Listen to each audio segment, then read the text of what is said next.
बच्चों, क्लास में आप लोगों का स्वागत है।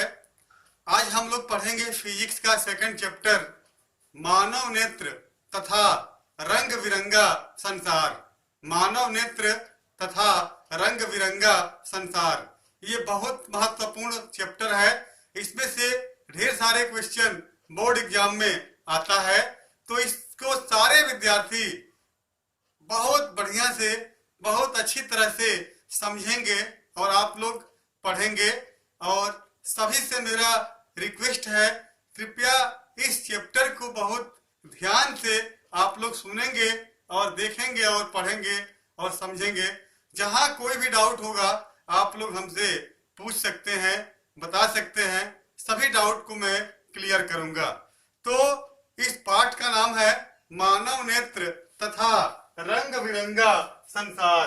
मानव नेत्र तथा रंग बिरंगा संसार, तो इसका मतलब क्या होता है? देखिए, हमारा जो मानव नेत्र है, मानव नेत्र में कौन कौन से अंग होते हैं? मानव नेत्र में जितनी भी छोटे छोटे जो अंग होते हैं, उनका सबका अपना अपना कार्य होता है। तो इन सभी चीजों को हम लोग पढ़ेंगे और इसको हम लोग समझेंगे।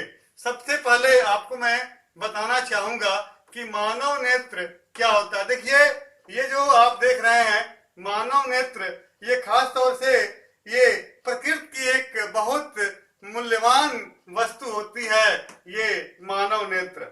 और ये जो होता है, जो रंग बिरंगे संसार को मानव नेत्र क्या करती है? देखती है।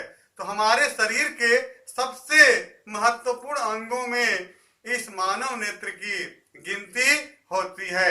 इस प्रकार से मानव नेत्र में बहुत सारे इसके जितने भी ये अंग के जो नाम लिखे गए हैं, एक एक अंगों के बारे में हम लोग सबसे पहले इसको पढ़ेंगे। सबसे पहले हम चर्चा करते हैं दृढ़ पटल। दृढ़ पटल, दृढ़ पटल। देखिए, दृढ़ पटल क्या होता है? मेरे कहने का मतलब ये है कि दृढ़ पटल जो होता है बेटा, मानव नेत्र की सबसे बाहरी परत होती है। ये देखिए, जो सबसे जो बाहरी जो परत दिखाई दे रही है, ये सबसे बाहरी परत, ये दृढ़ पटल। तो मानव नेत्र की सबसे बाहरी परत जो होती है, जो ये अपारदर्शी होती है और दृढ़ होती है। दृढ़ मतलब थोड़ा सा हार्ड होती है, मजबूत होती है, जो मनुष्य के नेत्र के आंतरिक भागों की, सभी आंतरिक भागों की सुरक्षा करती है। तो जो ये दृढ़ पटल है, वो मनुष्य के नेत्र के आंतरिक भागों की क्या करती है? दृढ़ पटल सुरक्षा करती है। इस प्रकार से आप समझ गए होंगे कि दृढ़ पटल क्या होता है। इसके बाद हम चर्चा करेंगे रक्तक पटल। देखिए, रक्तक पटल क्या होता है? ठीक दृढ़ पटल के नीचे एक रक्तक पटल होता है। देखिए, ये जो नीचे एक काले रंग की एक झिल्ली होती है, जिसे हम रक्तक पटल कहते हैं। यह प्रकाश किरणों को क्या करती है बेटा? अवशोषित करती है। देखिए, ये जो देख रहे हैं ना, ये क्या है? ये रक्तक पटल। और सबसे बाहर वाली क्या है? दृढ़ पटल। तो दृढ़ पटल के ठीक नीचे एक काले रंग की एक झिल्ली होती है, जिसको हम कहते हैं क्या? रक्तक पटल। और यह अपारदर्शी, मतलब ये कहने का मतलब ये है कि ये प्रकाश किरणों को क्या करती है बेटा? अवशोषित करती है। ठीक है ना? इसके बाद हम थोड़ा सा चर्चा करेंगे कार्निया के बारे में। कार्निया क्या होता है?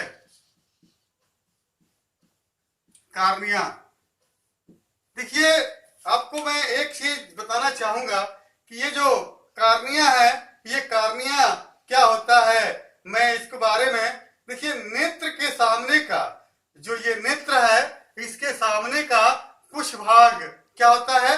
नेत्र के सामने का कुछ भाग जो होता है बेटा, वो उभरा होता है और पारदर्शक होता है। और इसी भाग को हम क्या कहते हैं? कार्निया कहते हैं। मेरे कहने का मतलब ये है कि प्रकाश जो होता है बेटा, वो कार्निया से होकर के ही नेत्र में प्रवेश करता है तथा प्रकाश किरणों का अधिकांश भाग जो होता है बेटा वो कार्निया के बाहरी पृष्ठ पर अपवर्तन होता है। मतलब प्रकाश किरण जो होती है ना उसका अधिकांश जो अपवर्तन होता है वो कार्निया से ही होता है। तो यहाँ देखिए ये जो मानव नेत्र जो बना है इसके सबसे बाहरी मतलब इधर आगे के पोर्शन में कुछ उभरा हुआ भाग होता है, ऐसे उठा हुआ भाग होता है, यही होता है बेटा कार्निया। ये क्या है? कार्निया। और कार्निया से ही प्रकाश की किरण नेत्र में क्या करती है? प्रवेश करती है। कार्निया से ही प्रकाश की किरण इस नेत्र में प्रवेश करती है। और प्रकाश किरणें कहां से अपवर्तित होती है? कार्निया से होकर के और फिर ये अंदर जाती है। इस प्रकार से देख रहे हैं ये क्या है? ये कार्निया है। और ये कार्निया क्या होती है? पारदर्शी होती है। पारदर्शी मतलब इस कार्निया से प्रकाश की किरणें नेत्र में पहुंचती है। भाई प्रकाश की किरण जब नेत्र में पहुंचेगी और यहाँ से अपवर्तित होकर के और जब इस रेटिना पे काटेगी तभी तो प्रकाश किरण दिखाई देगा, तभी तो वस्तु दिखाई देगा। तो इस प्रकार से आप समझ गए होंगे कि जो कार्निया होती है पारदर्शी होती है और समस्त प्रकाश की किरणें इसी कार्निया से होकर के नेत्र में पहुंचती है। ये समझ में आ गया। इसके बाद हम चर्चा करेंगे पुतली के बारे में।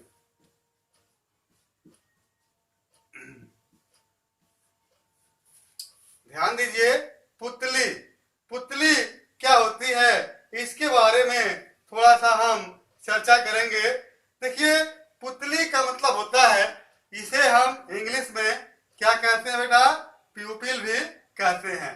तो आइरिस के मध्य एक छिद्र होता है जिसे हम पुतली या नेत्र तारा भी कहते हैं।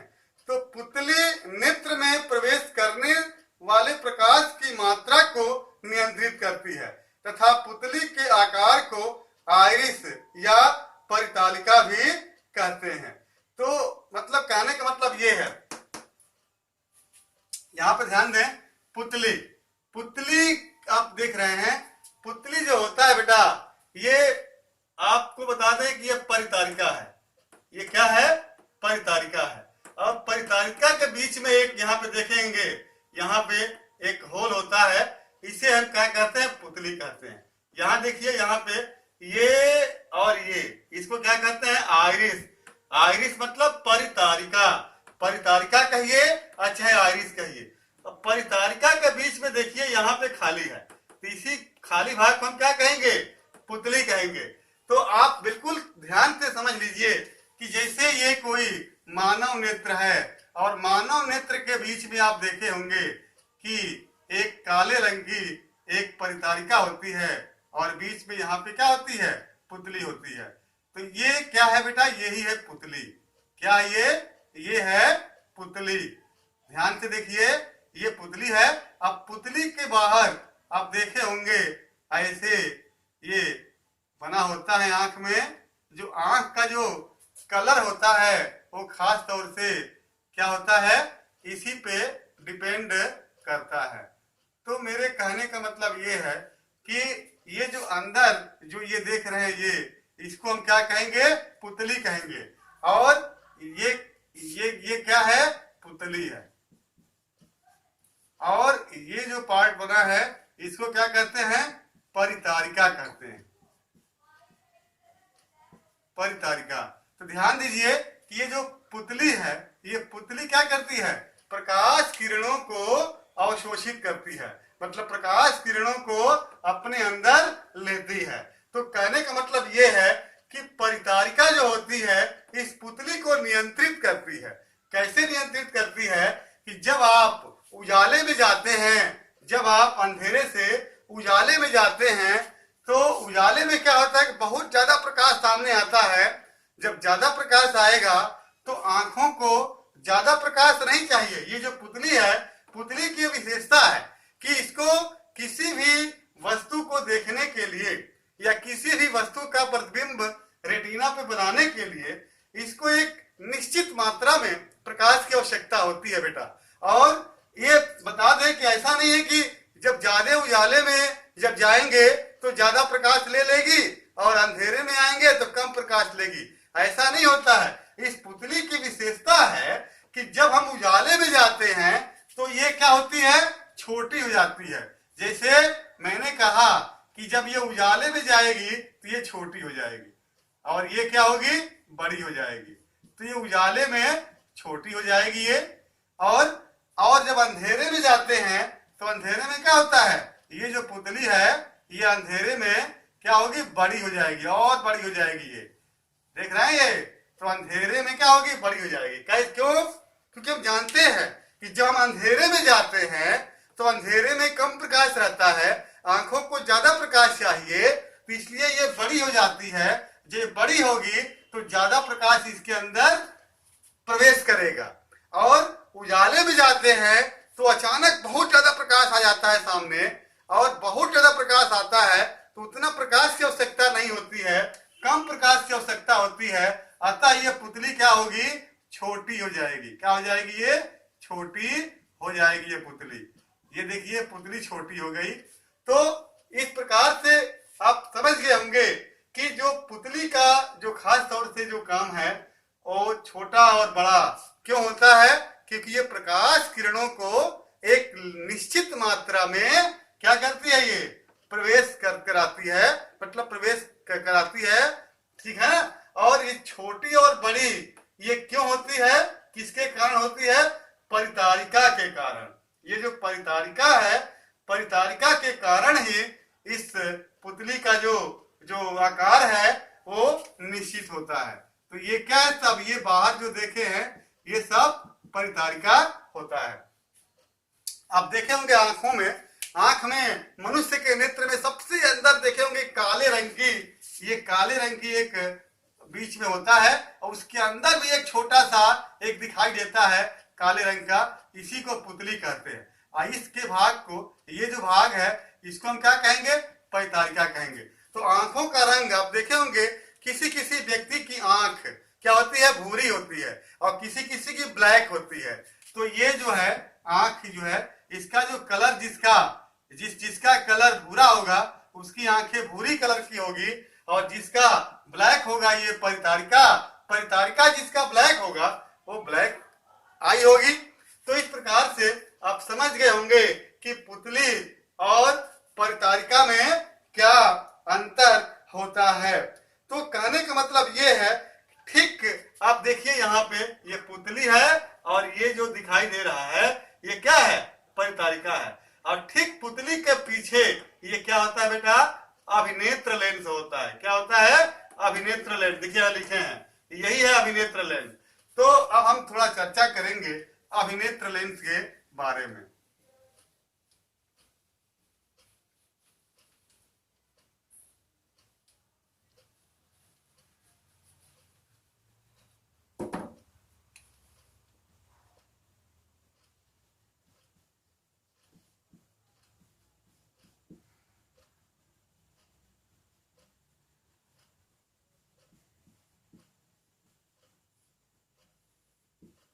देखिए अभिनेत्र लेंस, ये जो बीच में जो बना हुआ है ये देख रहे हैं, ये क्या है, अभिनेत्र लेंस है बेटा।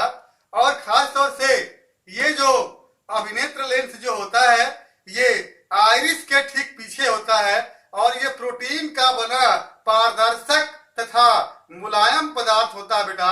और ये एक क्या होता है, उत्तल लेंस होता है। ये जो बनता है ना, ये प्रोटीन से बनता है, एक विशेष प्रकार की प्रोटीन जो पारदर्शी होता है उससे ये जो नेत्र लेंस है वो बनता है।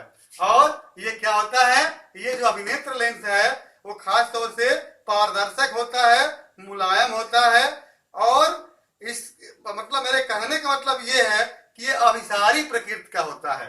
अभिसारी प्रकृति मतलब क्या होता है, प्रकाश किरणों को मोड़ करके रेटिना पर मिलाता है, तभी ये वस्तु क्या क्या होती है, दिखाई देती है। मेरे कहने का मतलब ये है कि जैसे मान लीजिए कि ये हमारा नेत्र है और यहाँ पे हमारा ये क्या है बेटा, लेंस है, और ये देख रहे हैं यहाँ पे परितारिका है, और ये जो देख रहे हैं ये क्या है, पश्चमाभिपेशियां। तो ये जो लेंस जो टीका रहता है, ये जो लेंस जो टीका रहता है, ये पश्चमाभि पेशियों के द्वारा ही टीका रहता है। पश्चमाभि पेशियां क्या होती है? ये देखिए पश्चमाभि पेशियां ये है, और ये क्या है? परितारिका है। ये क्या है? परितारिका है। और ये जो क्या है? ये है पश्चमाभि पेशियां, जिसके बीच में अभिनेत्र लेंस टीका रहता है। तो मेरे कहने का मतलब है कि जब प्रकाश की किरण यहाँ से चलती है और कार्निया से, ये कार्निया है, ये क्या है? ये कार्निया है, और कार्निया से चलती है और नेत्र में प्रवेश करती है। कहाँ से? ये पुतली है बीच में, पुतली से जब प्रवेश करेगी तो ये नेत्र लेंस से क्या होता है कि ये जा करके यहाँ रेटिना पे क्या करती है? ये दोनों मिल जाती हैं। ये दोनों प्रकाश की किरणें कहाँ पे मिलती है? ये रेटिना पे। ये क्या है? ये रेटिना है, इसे रेटिना कहते हैं। और रेटिना पे जाके दोनों प्रकाश की किरणें जहाँ मिलती हैं, वहीं पे क्या बनता है? प्रतिबिंब बनता है। तो हम कहते हैं कि हमें वस्तु दिखाई देती है। तो रेटिना पे जब प्रतिबिंब बने तो हमें वस्तु दिखाई देती है। तो मुझे कहने का मतलब ये है कि वस्तु दिखाई कैसे देती है? मतलब यदि ये प्रकाश की किरणें रेटिना पे न काटे तो हमें वस्तु दिखाई कभी देगी ही नहीं। तो इस प्रकार से आप समझ गए होंगे कि इसका काम क्या होता है। मेरे कहने का मतलब ये है कि कभी कभी क्या होता है कि वस्तु, देखिए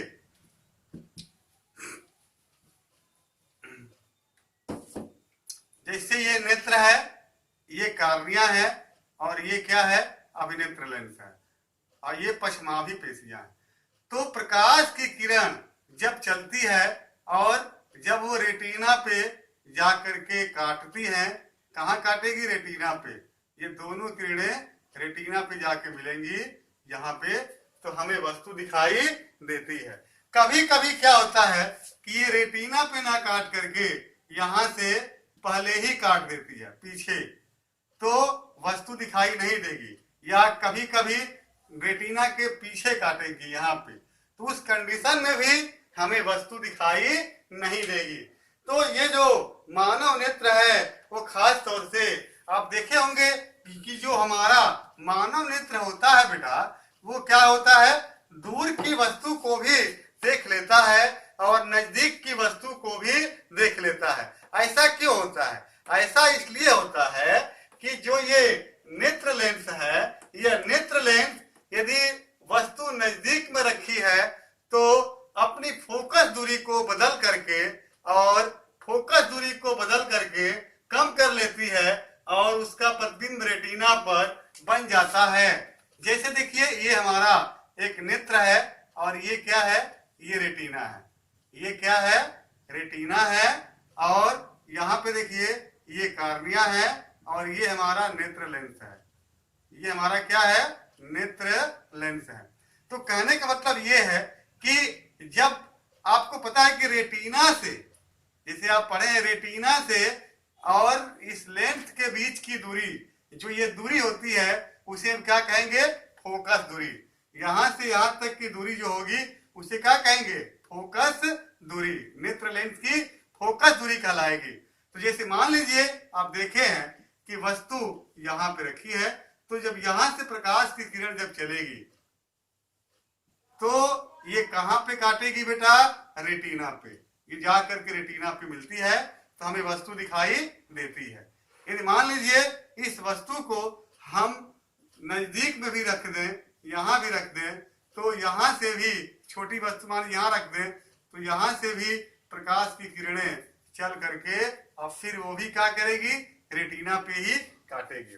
इस प्रकार से आपको वस्तु दिखाई देती है। तो मेरे कहने का मतलब ये है कि यदि कोई निकट की वस्तु है, बहुत पास की वस्तु है, उसको भी आंख देख लेती है, और बहुत दूर वस्तु रखी है उसको भी आंख देख लेती है। इसका मतलब है कि दोनों कंडीशन में जो प्रकाश की किरणें हैं वो अपवर्तित होकर के अभिनेत्र लेंस के द्वारा अपवर्तित होकर के कहाँ काटती है? रेटिना पर काटती है और प्रतिबिंब बनता हुआ यहाँ पे दिखाई देता है।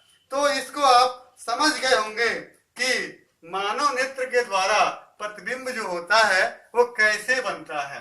अब देखिए, आपको बता दूं कि ये जो नेत्र लेंस है इसकी फोकस दूरी चेंज होती रहती है। जैसे मैं बताया था कि जैसे लेंस एक मोटा लेंस है और ये हमारा मुख्य अक्ष है, और एक पतला लेंस है और ये हमारा मुख्य अक्ष है।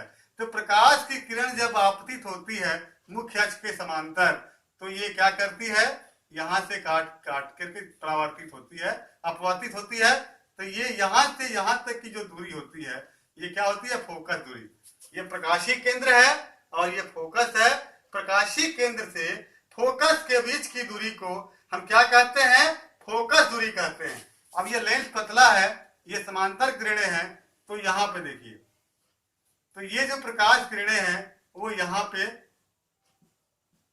मुख्य अक्ष को काट रही है। तो यहां से यहां तक की जो दूरी होगी वो क्या होगी, फोकस दूरी। फोकस दूरी। तो जब लेंस पतला हो जाता है, जब लेंस पतला हो जाता है तो फोकस दूरी क्या होती है, बढ़ जाती है। और जब लेंस मोटा हो जाता है तो फोकस दूरी क्या होती है, कम हो जाती है। इसका मतलब ये है कि मोटे लेंस की फोकस दूरी कम होती है और पतले लेंस की फोकस दूरी ज्यादा होती है। जब वस्तु को हम पास में रखते हैं तो फोकस दूरी क्या होती है, कम होती है। जब दूर रखते हैं तो अपने अनुसार, अपनी आवश्यकता अनुसार ये जो अभिनेत्र लेंस है वो क्या करती है, मोटा और पतला हो जाती है। अब मोटा और पतला जो अभिनेत्र लेंस जो होती है उसको कौन मोटा और पतला करता है, पश्चमाभी पेशियां। देखिए ये जो पश्चमाभी पेशियां हैं, ये पश्चमाभी पेशियां हैं दोनों तरफ, ये पश्चमाभी पेशियां, ये तो इस जो नेत्र लेंस है यही पश्चमाभी पेशियां क्या करती है, अभिनेत्र लेंस को नियंत्रित करती है। मतलब इसको लेंस की फोकस दूरी को बढ़ाती है और घटाती है। तो फोकस दूरी को क्यों बढ़ाती है, घटाती है, जिससे कि प्रकाश की किरणें अपवर्तित होकर के रेटिना पर, इस रेटिना पर काटेगी और वस्तु हमें दिखाई देगी। तो इस प्रकार आप देखे होंगे कि अभिनेत्र लेंस में फोकस दूरी बदलने की एक क्षमता होती है और उसी क्षमता का नाम है मानव नेत्र की समंजन क्षमता। तो मानव नेत्र की समंजन क्षमता कई बार बोर्ड एग्जाम में आ चुका है कि मानव नेत्र की समंजन क्षमता से क्या तात्पर्य होता है।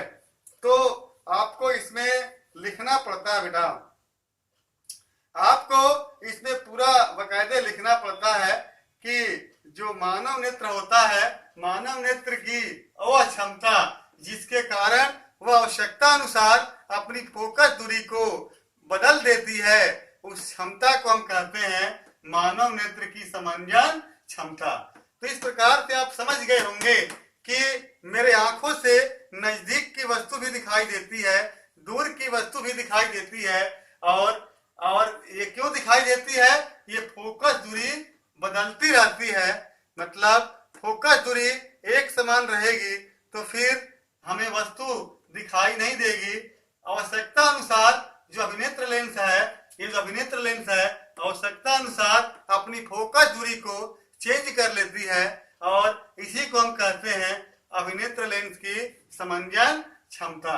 आ गया समझ में। अब आपको बताना चाहूंगा कि ये जो कार्निया है, और कार्निया और पुतली के बीच में ये एक जलीय द्रव होता है, एक द्रव होता है जिसका स्वाद नमकीन की तरह होता है, साल्टी होता है, उसका नाम है जलीय द्रव। और ये नेत्र लेंस और रेटिना, नेत्र लेंस और रेटिना के बीच क्या होता है, यहाँ भी एक पानी होता है, द्रव होता है, लिक्विड होता है, जिसे हम क्या कहते हैं, कांचाभ द्रव कहते हैं। आ रहा है समझ में। और यहाँ पे देखिए, यहाँ पे जो आपका रेटिना है, रेटिना का काम क्या होता है, रेटिना का काम है किसी भी वस्तु का प्रतिबिंब बनाना।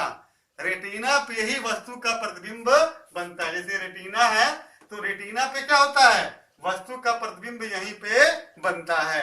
इसके बाद आता है अंध बिंदु। देखिए अंध बिंदु क्या है, ये जो अंध बिंदु आप देख रहे हैं इसका मतलब ये है कि जब रेटिना पे प्रतिबिंब बनता है बेटा, तो रेटिना क्या होती है, प्रकाश कोशिकाओं से तंत्रिका कोशिकाओं से मिलकर के बनी होती है। मतलब इलेक्ट्रिकल सिग्नल, और इलेक्ट्रिकल सिग्नल अंध बिंदु से होकर के ही मस्तिष्क में वो इन्फॉर्म करता है, मस्तिष्क में वो सूचित करता है, तो मुझे पता चलता है कि वस्तु का आकार कितना बड़ा है, किस कलर की वस्तु है। तो अंध बिंदु का मतलब यही होता है कि रेटिना का एक भाग होता है नीचे, जिसमें से इलेक्ट्रिकल सिग्नल निकल करके और हमारे मस्तिष्क में जाती है और ये उसको सूचित करती है, तो हमें वस्तु को दिखाई देने का आभास होता है कि वस्तु का आकार कैसा है, कितना बड़ा है, क्या है। तो ये हमारे पूरे मानव नेत्र का एक क्या है, ये अलग अलग भागों का, अलग अलग अंगों का एक पूरा जो है डिस्क्रिप्शन है। और इस प्रकार से अब हमें पढ़ना है मानव नेत्र के दृष्टि दोष क्या होता है, मानव नेत्र का दृष्टि दोष और मानव नेत्र द्वारा प्रतिबिंब कैसे बनता है।